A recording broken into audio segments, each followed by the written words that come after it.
Hello, my name is Caitlin Wilderdike, and today I am going to be talking about an interview that I conducted with a human resources professional in fulfillment of the class Human Resource Management. So, without further ado, the human resource professional that I interviewed is Karen Ingalls. And Karen works for Johns Tech International in downtown Minneapolis. I heard about Karen from one of my academic advisors who actually had Karen speak in one of his classes that he teaches in the communication department. Now, this professor knew that I would like to go into human resources upon graduation, so he thought I could learn a thing or two from Karen. So before contacting Karen, I looked her up on LinkedIn and discovered a little bit about her and the company that she works for so that I could have some things to talk about with her when I did interview her and when I reached out to her. And actually, I was able to find out a little bit about Karen, her background, and about Johns Tech, which she works for. And I did realize that she fit the parameters of this assignment, so I went ahead and contacted her. We set up an interview and we planned it all out. We finally met, and I got some really interesting information from her, and I'm going to present that now. So, first, when meeting with Karen, we talked about her experiences in HR, which I actually found out expands about 20 years back, is how long Karen has been in this field. So, she began as a business grad with a major in business administration, not really sure what she wanted to do with that. So, her first job that she landed was as a talent acquisition specialist for Adecco Staffing, which is actually coincidentally a company that I have been looking to potentially intern for next semester. So, at Adecco, Karen was a talent acquisition administrative assistant. So, she got to see a little bit about what talent acquisition involved without being totally hands on it.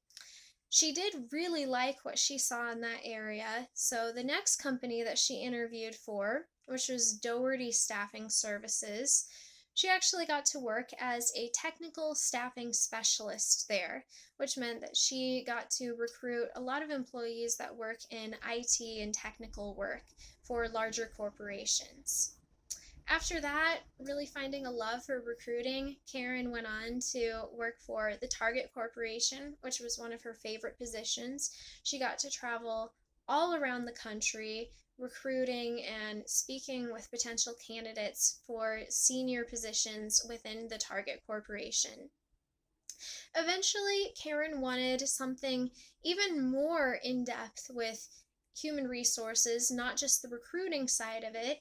And so she interviewed for and received a position at MRE, which is a very tiny company that did not have an established HR department. So Karen went in and sort of laid the foundation for human resources in MRE. And as it goes, she did get a little bit discontent there and decided to seek other opportunities. Eventually, she did end up at Johns Tech International, where she still works today.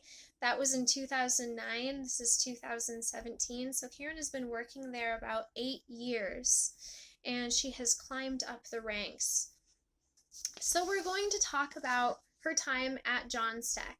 She did start out as a temporary employee there, and she just did recruiting, general HR. She was more of a specialist. Now she's a little bit higher up there as a generalist, and what that means is that she oversees HR for the entire company, which is really exciting. She shared with me a lot of her responsibilities, which go all the way from recruiting to talent management. She deals with compensation, benefits, everything that HR involves.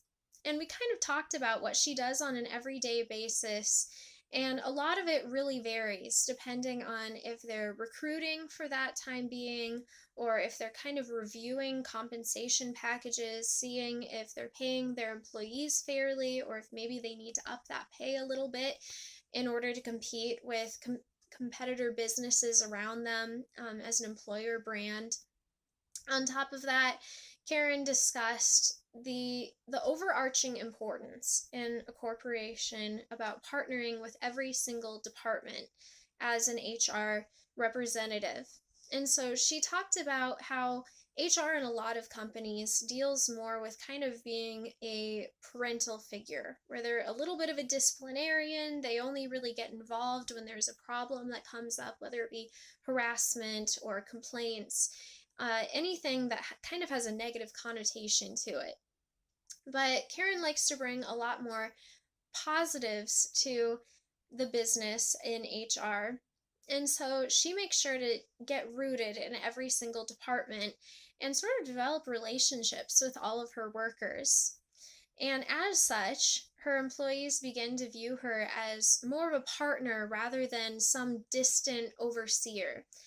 And she talked about how actually her employees have started coming to her with general decisions that she doesn't necessarily need any involvement in, but they are coming to her and seeking her advice. And she attributes that to her efforts in making the workplace so relational and so enjoyable to work in that it's not, a huge power distance from the chief executives and the senior HR supervisors as she is and the regular employee. And so she really talked about how that encourages a strong company culture, which I know we talked about quite a bit in class, and just the essential nature of that in a company, and just making it an incredibly enjoyable place to work and a safe one too. And that's just her top concern, being in HR at Johns Tech. On top of that, Karen mentioned that coordinating events is a significant part of her job. They just pulled one off with the Ronald McDonald House as a fundraiser, and all of the employees got on board. They hosted a lot of families to a charity event, and it just gave everyone something to look forward to and something to unite with as a team. And that really fostered an environment that was very positive and encouraging to all of the employees, and made Johns Tech stand out as someone who really cared about giving back to the community, which even further developed their employer brand. Next, I really wanted to talk to Karen about some opinions of hers. In class, we've discussed a lot of controversial issues when it comes to HR, so I wanted to get Karen's take on a few of those. The first one that we talked about is actually a topic that I've been researching quite a bit this semester for a few different classes, and that would be H-1B insourcings, particularly with H-1B visa legislation. There's a lot of controversy surrounding this, basically just that people believe that anyone obtaining an H-1B visa from overseas, coming over, getting a job here, might be taking American jobs. Karen greatly opposed this idea. Actually, there are quite a few H-1B workers at Johns Tech that they have recruited from overseas, and Karen said that the reason why they had to do this was because there was just not enough talent here in the United States in the particular positions that they were hiring for. And on top of that, there might not have been a lot of interest from American candidates for these positions. So they recruited overseas. It was actually a really expensive process. So she said it's not actually advantageous for an employer to implement candidates with H-1B visas unless absolutely essential. So she thinks that H-1B legislation is fantastic. It's contributed largely to a diverse pool of talent within Johns Tech International, and they've done very well with that. So she doesn't really see the reason for any controversy there, which was really fascinating to me because that's not an opinion I've heard very often. Another opinion that Karen had was that affirmative action just does not work many times. It actually causes a lot of reverse discrimination with hiring employees, particularly based on their minority status, and ruling out employee or potential candidates for a job just because they're white, or just because they're male, or because they are considered in the majority.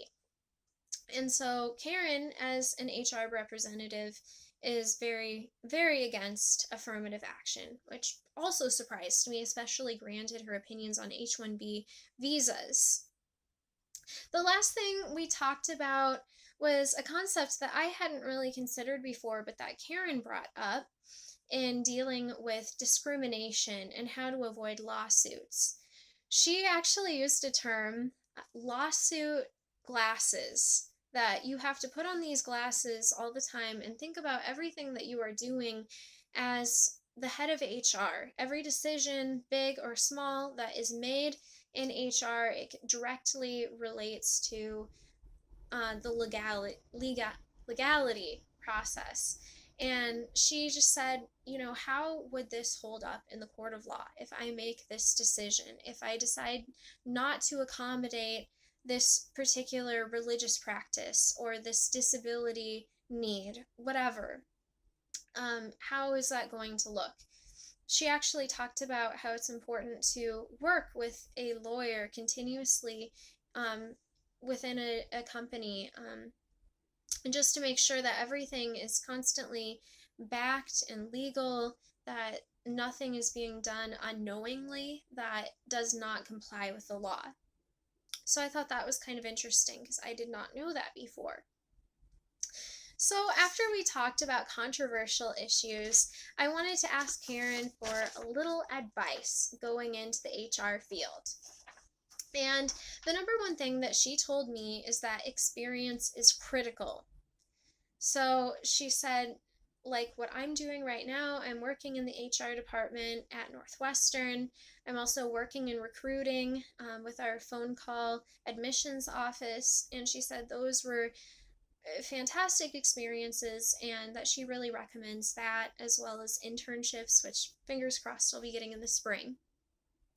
So, on top of experience, though, education is important. Now, degrees actually do not make a career, she said. That really comes more from experience. However, certifications look really good on a resume for anyone who does not have a lot of experience at this point. And for me, working in barely entry level positions, she said a certification in SHRM or PHR would be really advantageous. And some other advice that she gave me was just being open to a lot of different possibilities as far as accepting a temporary position. Often those can turn into permanent positions. And so, even though that might not seem most advantageous at first, she said that that's a very good thing to do in your career and see where it leads. So, in closing, my interview with Karen was an absolute success. It was really neat that she worked in talent acquisition, which is exactly where I am hoping to head in my career as my first step. And everything that Karen offered was incredibly warm and friendly. She really embodied the kind of vibe that you want to get from someone in HR. And I really appreciated how she answered my questions and was incredibly attentive in letting me know sort of the pros and cons of working in HR. Of course, she loves her job, so the pros far outweigh the cons, but it was good to know some of the struggles that might come up for me as a human resources specialist. So, all I can hope is at this point that I can follow her advice. I can implement some of uh, the successes that Karen had, and that hopefully I can build on that so that my career is perhaps as successful at as hers. And that's my greatest aspiration at this point, is to do as well as I can in HR. And with this advice and encouragement from Karen, I feel much more equipped to begin my career this spring. Thank you.